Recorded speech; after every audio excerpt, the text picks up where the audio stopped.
Roman Empire, Beyond the Emperors, Uncovering Hidden History. But before we start, please support us by pressing like and subscribe buttons. Also turn on the bell notification to get the latest updates. Your support means a lot to us. Thank you. Once upon a time, in the heart of the Mediterranean, a small city on the banks of the Tiber River rose to dominate the known world. That city was Rome. From humble beginnings as a monarchy in 753 BCE, through a turbulent republic and finally to a powerful and sprawling empire, the history of Rome is not only a tale of conquest and glory, but also one of secrets, intrigue, and forgotten voices that shaped its legacy. The birth of a legend. Legend has it that Rome was founded by Romulus and Remus, twin brothers raised by a she-wolf. While the myth is steeped in symbolism, it reflects a deeper truth. Rome's origins are shrouded in mystery. Archaeological evidence suggests that Rome began as a group of pastoral settlements that coalesced over time. These early tribes settled on the Palatine Hill, drawn by the fertile land and strategic location. Early Rome was ruled by kings, some of whom were likely Etruscan, a powerful civilization that influenced Roman culture, religion, and architecture. The Etruscans introduced many practices that would become distinctly Roman. The use of the arch in construction, religious rituals such as augury, and the concept of urban planning. Rome, in its infancy, was a melting pot of traditions and influences, absorbing and adapting elements from neighboring cultures to forge its unique identity. From monarchy to republic. In 509 BCE, the Romans overthrew their last king, Tarquin the Proud, and established a republic. This was a radical shift in governance, emphasizing shared power through elected officials. The Senate, composed mostly of aristocrats known as patricians, became the primary governing body. However, the plebeians or common people fought for their rights and gradually gained political influence. The struggle of the orders, a centuries-long conflict between patricians and plebeians, led to significant reforms. Tribunes were elected to represent the plebeians, and the 12 Tables, Rome's first codified laws, were established in 451 BCE. These laws became the cornerstone of Roman legal thought and emphasized justice, equity, and civic duty. During this period, Rome expanded its territory across the Italian peninsula through strategic alliances and military conquest. Its citizen soldiers, driven by a sense of duty and reward, formed the backbone of the Republic's armies. The Roman military, known for its discipline and innovation, developed strategies that would be copied for centuries to come. The rise of empire. By the 1st century BCE, Rome was a powerhouse, but it was also a republic in crisis. Wealth disparity, corruption, and the ambitions of powerful generals like Julius Caesar led to the republic's unraveling. Caesar's crossing of the Rubicon River in 49 BCE marked the beginning of the end. After a civil war, Caesar declared himself dictator for life, only to be assassinated in 44 BCE. His death plunged Rome into further chaos, but from this turmoil emerged Augustus, Caesar's adopted heir. In 27 BCE, Augustus became the first emperor of Rome, ushering in the Pax Romana, a period of relative peace and stability that lasted over 2 centuries.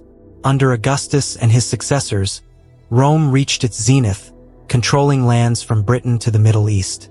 Augustus carefully crafted his image as a restorer of the Republic while holding absolute power. He initiated reforms in governance, the military, and the economy, and invested heavily in public works, famously saying, "I found Rome a city of bricks and left it a city of marble." Hidden histories, the unseen builders of empire. While emperors and generals filled the pages of history books, the Roman Empire was built on the backs of countless others whose stories often go untold. Enslaved people, for instance, were integral to the economy, constructing roads, aqueducts, and monuments. They labored in households, on farms, and in mines, their toil underpinning Rome's prosperity. Women, though largely excluded from political power, influenced Roman society through their roles in family, religion, and even behind-the-scenes politics. One such woman was Livia Drusilla, wife of Augustus. She wielded considerable influence, advising her husband and shaping succession politics. Another was Hypatia of Alexandria, a philosopher and mathematician during the later years of the empire, who became a symbol of learning and resistance amid rising religious tensions. Freedmen, former slaves who had gained their liberty, also played a vital role in Roman life. Many became wealthy merchants, administrators, and even influential advisors to emperors. Their lives are testament to Rome's complex and stratified social structure, where mobility was possible, though always fraught with challenges. Cultural fusion and innovation. The Roman Empire was a melting pot of cultures. As Rome expanded, it absorbed the traditions, languages, and religions of conquered peoples. This cultural fusion enriched Roman life. The Romans adopted Greek gods, modified them, and integrated them into their own pantheon. They built upon Greek art, literature, and philosophy, while also making groundbreaking innovations in engineering and architecture. Concrete construction, the arch, and the dome revolutionized architecture, allowing for the creation of iconic structures like the Colosseum and the Pantheon. The road network they developed connected the vast empire, enabling trade, communication, and military mobility. Rome's cities boasted amphitheaters, baths, temples, and forums. Aqueducts brought fresh water to urban centers, supporting population growth and public health.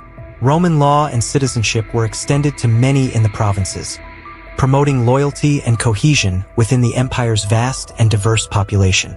The fall and fragmentation. Despite its might, the Roman Empire was not eternal.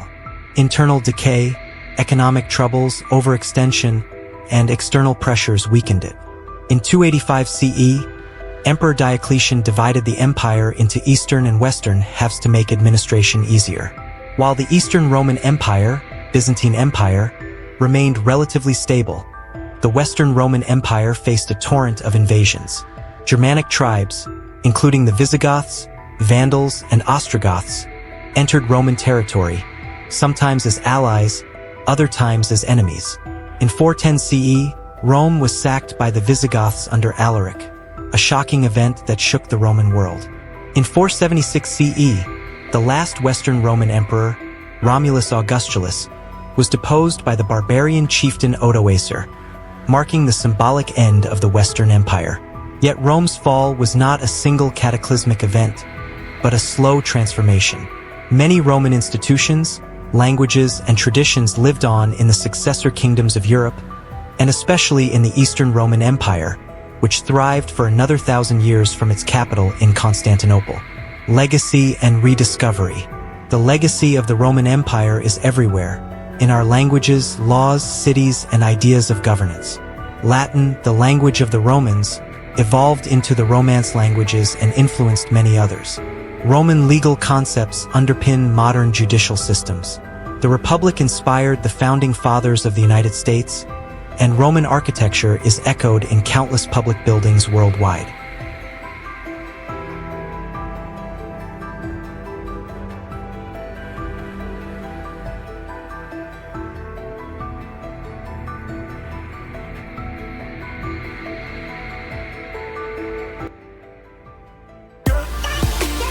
Thanks for watching. Please like, share and subscribe if you like videos like this. Thank you.